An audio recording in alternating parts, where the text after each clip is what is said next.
Salut tout le monde, je reviens aujourd'hui avec une nouvelle vidéo. Je suis tellement heureuse de vous retrouver. Vous n'arrivez même pas à l'imaginer en fait. J'arrive pas trop à me rendre compte que j'ai enfin trouvé un petit peu de temps pour me poser calmement, me mettre face à mon petit appareil photo, caméra qui m'a tellement manqué. Juste enregistrer, c'est quelques trentaines de minutes quand même, je pense, pour tout simplement vous retrouver, vous parler, vous raconter un peu les derniers updates et surtout vous souhaiter aussi une bonne année 2024. Le temps il passe beaucoup trop vite, c'est effrayant à ce stade-là en fait. J'ai l'impression que 2020 c'était genre encore hier, j'ai l'impression que 2016, l'obtention de mon bac, c'était genre hier. Le temps il court, il court, il court, je ne sais pas où il court, je sais pas où il va, mais en tout cas, j'ai pas forcément envie d'aller vers cette direction-là. Nous, de notre côté, notre année, elle a été, elle a commencé de manière assez mouvementée déjà. Il y a eu quelques dramas, vraiment à moi, il y a rien qui s'est passé. Je suis super heureuse dans ma vie en ce moment, j'ai vraiment tout qui me sourit, qui me réussit. C'est plus à mon entourage en fait, où je suis là en mode genre... What's happening? Le sujet cœur de cette vidéo, c'est enfin ma reprise dans les fonctions et mon retour en droit. Sérieusement, oui, je suis un petit peu quelque part retournée en droit, mais en tout cas on va y venir un peu plus en détail. Je reviens avec de nouveau une vidéo update. Je sais que ces derniers temps quand je réapparais de la nature sur YouTube, c'est à chaque fois avec des vidéos genre update de ma vie. C'est pas du tout dans un but de égocentrique vu que certes j'adore raconter ma vie et raconter mes péripéties, mais c'est un peu aussi pour vous tenir au courant, aussi ceux qui m'ont suivi un peu plus ou moins depuis le début, en tout cas depuis mes études, aussi voir un peu comment les gens s'en sortent en fait après un bac+5 en droit des affaires par exemple. Et c'est quoi la continuité un peu des choses. Mon parcours à moi, c'est genre un exemple parmi tant d'autres, mais c'est sûr que genre chacun a son propre parcours. C'est vrai que je me suis quand même rendu compte que je suis pas toute seule en fait à être un petit peu avoir été perdue et l'être encore peut-être quelque part encore aujourd'hui 3 ans après putain c'est 3 ans après genre notre obtention du master pratiquement. Tout le monde a eu vraiment un parcours assez différent. Il y en a qui ont commencé directement à travailler en tant que juriste. D'autres sont partis du coup passer le CRFPA pour devenir avocat. Il y en a qui sont restés dans le droit, il y en a d'autres qui sont allés vers autre chose comme moi. De mon côté, comme vous savez, j'ai obtenu du coup mon Master 2 en droit des affaires. J'ai fait un stage de fin d'études où ça s'est très mal passé à côté du fait que ça m'a pas du tout plu. J'étais dans une entreprise start-up et une relation avec ma supérieure assez toxique. En tout cas, c'est mon ressenti à moi. Je suis tombée vraiment en grosse dépression et pendant plusieurs mois du coup je tournais vraiment en rond. Je pense que vous avez pu le voir sur YouTube aussi, le peu de vidéos que j'ai pu sortir, j'étais pas très joyeuse. Et puis comme pas miracle, j'ai reçu du coup une proposition d'emploi dans la communication marketing ici à Montréal. Je suis partie à Montréal du coup en avril 2022, donc il y a bientôt 2 ans, découvrir un nouveau métier, community manager, donc gestionnaire des réseaux sociaux. Pas si différent que ça de ce que j'ai toujours fait sur mes réseaux à moi, juste là tu le fais pour une entreprise spécifique, comprendre un peu le fonctionnement, les intérêts aussi de l'entreprise, qu'est-ce qu'elle cherche, quel est son objectif, quel est son but tout simplement. À aucun moment j'avais vraiment l'impression de réellement travailler, dans le sens où le travail consiste à créer du contenu, à créer une stratégie pour les réseaux sociaux, pour tous les médias, pour le site internet, pour le site web, pour le blog. C'était plein de fonctions au final que j'aime faire déjà dans mon quotidien, mais en tant que hobby. Et là, le fait de mettre à profit un peu mes compétences et mon expertise que j'ai développée toute seule, par moi-même depuis que j'ai 13 ans et demi, vu que ça fait une éternité, clairement une décennie, plus d'une décennie que je suis sur YouTube, qui l'aurait cru, en tout cas pas mes anciens camarades de classe à l'époque. J'ai travaillé au sein de cette entreprise pendant 1 an, jusqu'au moment où je me suis fait virer. J'ai subi un licenciement économique. J'ai juste simplement vu ça comme une nouvelle opportunité de trouver quelque chose où je vais encore plus m'épanouir, où je vais encore plus apprendre sur le métier. J'avais envie de vraiment donner une chance à tout le domaine communication, marketing, avant de peut-être réellement retourner dans le droit et dans ce que je connais par le biais de mes études. J'avais pas envie de quitter Montréal, moi. Moi, j'étais bien, j'avais mon entourage, j'avais mes amis, j'avais mes habitudes. Au début, très motivée, j'ai refait mon petit CV, j'ai commencé à postuler, j'ai commencé à avoir beaucoup de retours. beaucoup d'entretiens. Mes chevilles ont un peu gonflé dans le sens où je me suis dit, ça y est, tout va bien se passer, etc. Genre, normalement, je vais pas trop galérer. C'est aussi pour ça que je suis partie une semaine en vacances au Mexique toute seule parce que je me suis dit, genre, meuf, t'es au chômage là. Quand est-ce que une opportunité pareille va se présenter à l'avenir? I don't know. Le temps passe et le temps passe et le temps passe et au final, 2 mois de recherche se transforment en 4, se transforment en 6 et au final se transforment en 9. 9 mois de recherche de travail. Comment vous dire que pendant toute cette période-là, aussi, j'aurais pu, clairement, comme d'habitude, même pendant ma dépression, j'aurais pu un peu plus me consacrer sur mes réseaux, essayer de faire quelque chose, de construire mon empire à moi. Au lieu de construire mon empire à moi, j'étais juste en train de le briser parce que clairement, je vois très bien ce qui se passe avec mes réseaux. Mon taux d'engagement et même ma communauté qui est plus très présente et plus très là comme avant, ce qui est tout à fait normal. Je propose plus rien et puis ma niche aussi à l'époque qui était très centrée sur les étudiants en droit, les étudiants tout court, vraiment genre les études. Au lieu d'essayer de reconstruire tout ça et de trouver, de faire justement ces stratégies que je fais pour les autres entreprises, d'essayer de se le faire à soi-même. Je préférais plutôt me faire envahir par mes sentiments et par mon insécurité. 9 mois de recherche de travail n'ont pas été simples, n'ont pas été de tout repos, ça a été beaucoup de stress aussi. Je doute énormément de moi-même, je doute de mes compétences, je sais que je vaux quelque chose, je connais quand même ma valeur, mais j'ai quand même du mal aussi à pleinement m'écouter à 100% par rapport au fait que genre girl, laisse jamais qui que ce soit te dire que tu vaux moins que ça. Pendant toute ma vie, j'ai eu l'habitude de me dénigrer ou en tout cas être dans des relations où on me dénigre beaucoup. C'est un mécanisme que j'ai appris un peu automatiquement à l'intégrer aussi pour moi-même. Le fait de voir des refus par rapport au travail, de voir qu'au final je postule, j'envoie des candidatures, je passe des entretiens, plusieurs entretiens, des tests, des cas pratiques, machin et tout, que parfois même je suis sélectionnée dans les genre top 3 et qu'au final, à la dernière minute, je suis pas prise. C'était très frustrant. Il y en avait 3 des entreprises qui m'ont un peu donné des faux espoirs. Ils m'avaient clairement fait croire que limite on allait signer ensemble.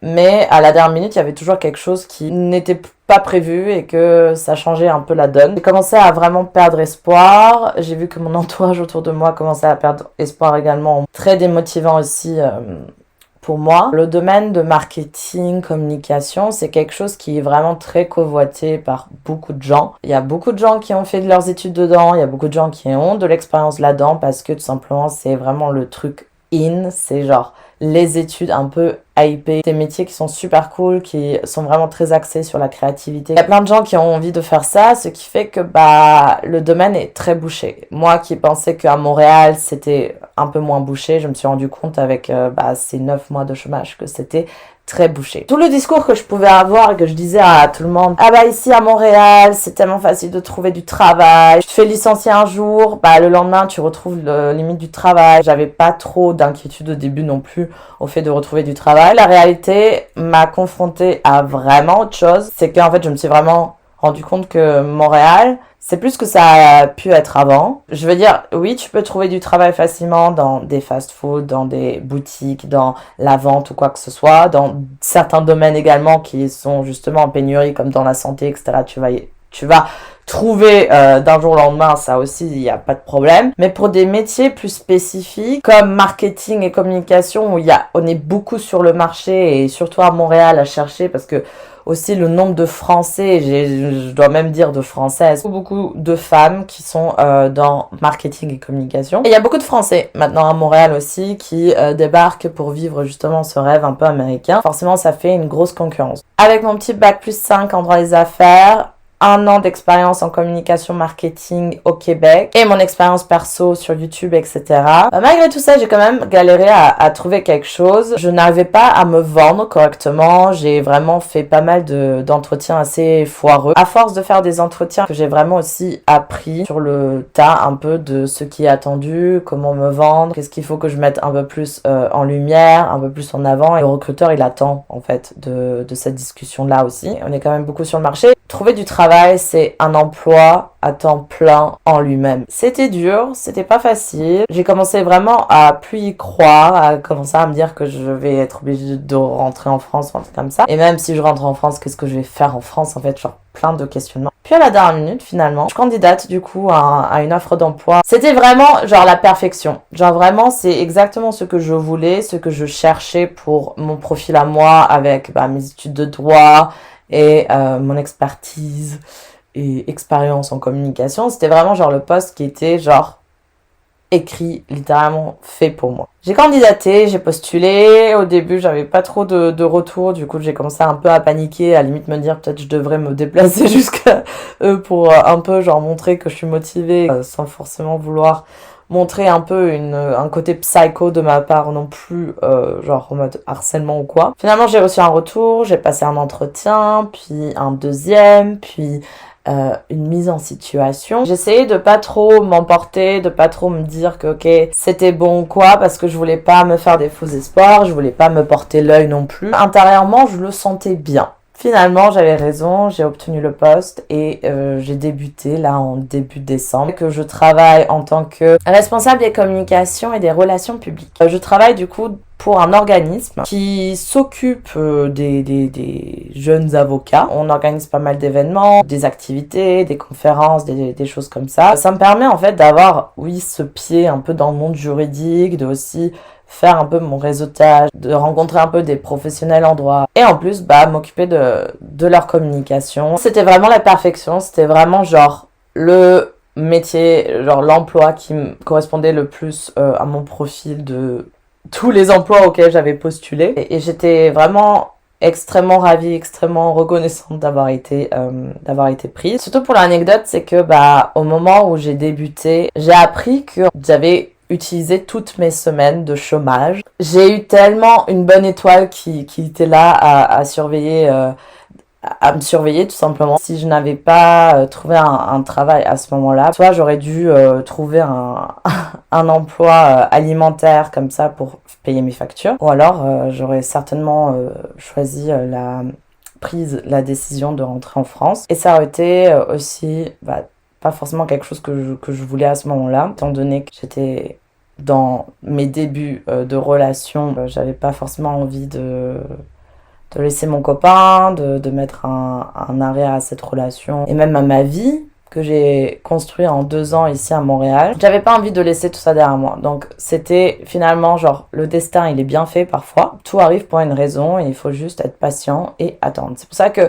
si vous êtes dans le même cas que moi, j'étais à chercher un travail, à être en recherche d'emploi parce que c'est quelque chose qui est très commun. Il faut qu'on nous l'inculque en fait à la fac, à l'école, que en fait aujourd'hui en 2024 le marché du travail c'est vraiment compliqué parce que tout simplement on a tous fait des études, on a tous un background, on a tous des expériences et il n'y a pas assez d'offres, il n'y a pas assez d'offres d'emploi que pour tout le monde. Et surtout des choses qui nous intéressent réellement. Tu vas forcément vivre une période de chômage, une période de recherche d'emploi, que c'est quelque chose qui va avec et c'est pas quelque chose de mauvais. Ça veut pas dire que t'es une merde, ça veut pas dire que t'es nul, que c'est un échec.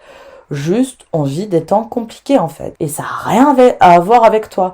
Et que ça va arriver, tu vas trouver, il faut juste continuer à se donner les moyens, continuer à persévérer et à force de persévérer, voilà, c'est-à-dire que si j'avais pas persévéré et que je me serais enfuie dans cette idée de ok tant pis c'est genre un échec et si j'avais écouté un peu mon entourage qui commençait à moins croire en moi au niveau du fait que j'allais trouver quelque chose, j'aurais pas trouvé ce travail-là dans lequel je m'épanouis sincèrement. J'aime tellement la politique de travail, du management, l'équipe aussi, on est une petite équipe 100% féminine. J'ai tellement vu la différence entre travailler dans une entreprise où il y a des hommes et travailler dans une équipe où il n'y a que des femmes. Il y a une bonne entente, il y a une bonne ambiance. Pour que ça continue, on croise les doigts. J'ai beaucoup de liberté au niveau de la création. On m'écoute beaucoup. On prend en considération un peu mon avis, ce que j'ai à dire, etc. Et je me sens vraiment plus considérée comme spécialiste dans mon domaine, trop contente, vraiment épanouie. trop hâte de voir aussi la suite des choses, les événements qu'on va organiser et pouvoir suivre tout ça. J'aurais pas pu rêver mieux. Donc c'est pour ça que, bon, petit titre un petit peu teasing machin, mais c'est sûr que quelque part je suis retournée dans le droit dans le sens où bah je côtoie quand même des professionnels du droit. Au niveau de ma communication, le contenu aussi, parfois c'est quand même très juridique, donc j'apprends aussi des choses. Peu importe vers quelle direction je vais aller plus tard, si jamais j'ai envie de reprendre bah mes études de droit, passer le barreau ici, j'aurai déjà un pied un peu dedans et j'aurai déjà genre aussi un réseau. Ce qui est très important surtout ici, c'est aussi ça qui m'a handicapée dans ma recherche d'emploi, c'était bah, le réseau, le fait que je n'avais pas de réseau et le réseautage aux États-Unis, au Canada, en Amérique du Nord, c'est primordial. Tu peux partir de zéro, sans aucune formation, sans aucune expérience, mais si tu as le bon réseau, gosh, tu peux faire ce que tu veux. Sinon, en dehors du coup de cette super nouvelle par rapport au travail, bah je suis toujours très épanouie dans ma relation amoureuse. Si vous avez vu ma précédente vidéo, je crois que ça, dans cette vidéo-là où je l'ai annoncé, je suis en couple officiellement depuis c'est justement mon copain qui doit m'appeler là. Parce que oui, on vit ensemble, mais on s'appelle H24. Genre, c'est... Même moi, je comprends pas comment notre relation elle fonctionne. Qu'est-ce qu'on a à se dire, en fait, pour s'appeler, genre, autant, alors que, genre, on vit littéralement ensemble. On est ensemble depuis le 21 avril. C'est...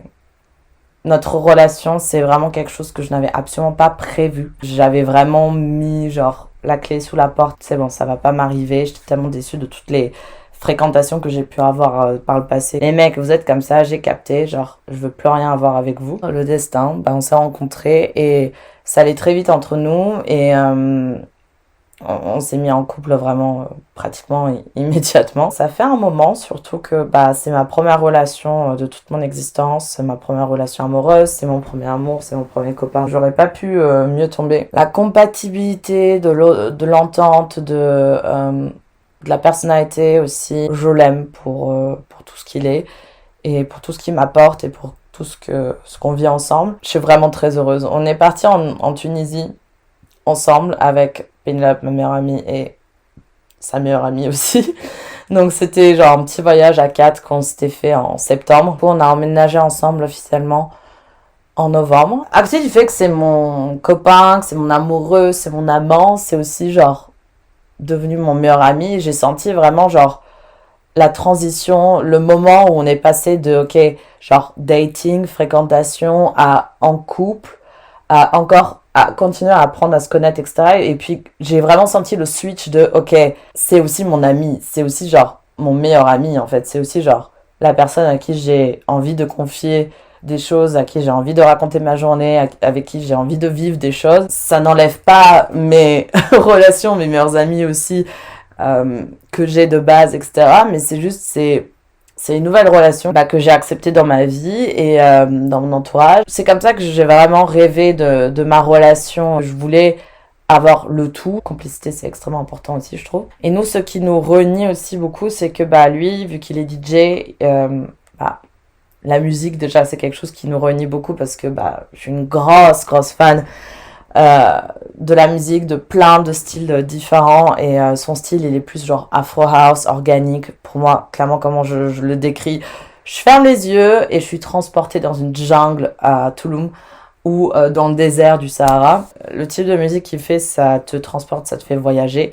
Je vous mettrai son petit SoundCloud dans la barre d'infos si ça vous intéresse. J'ai droit de faire de la promo à mon copain. Ce qui nous réunit, c'est vraiment la musique, les soirées, la nightlife. Mais maintenant, je le perçois plus du côté genre professionnel. Je sais pas si ça vous dit quelque chose. Si vous êtes sur le BookTok, oui. Si vous êtes à fond dans les livres, vous devez connaître ça aussi. Mais j'ai commencé la série ACOTAR, donc A Court of Thorns and Roses. Je suis trop contente d'avoir retrouvé genre ma passion pour lire et je lis beaucoup plus que je lisais avant, mais toujours pas assez comme je lisais quand j'étais petite. Tu sais, j'ai des responsabilités, j'ai un travail, j'ai un copain, j'ai des amis, j'ai une vie.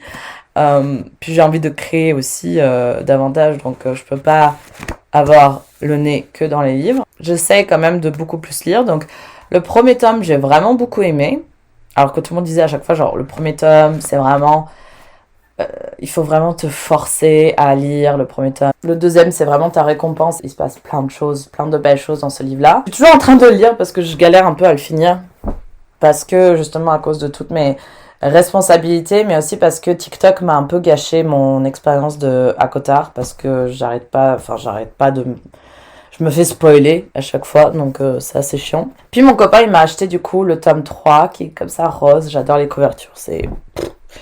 Clairement, juste pour ça, j'aurais pu l'acheter moi-même. Et le 5, qui est très smug friendly, donc très un peu déconseillé au moins de 18 ans. Et c'est carrément genre affiché sur Amazon quand tu le commandes, t'as une petite fenêtre qui apparaît en mode est-ce que vous avez bien plus de 18 ans? Et genre, mon copain il comprenait pas trop pourquoi c'était demandé quand je lui ai expliqué. Il était là, ah ok. Donc j'ai pas reçu le 4e.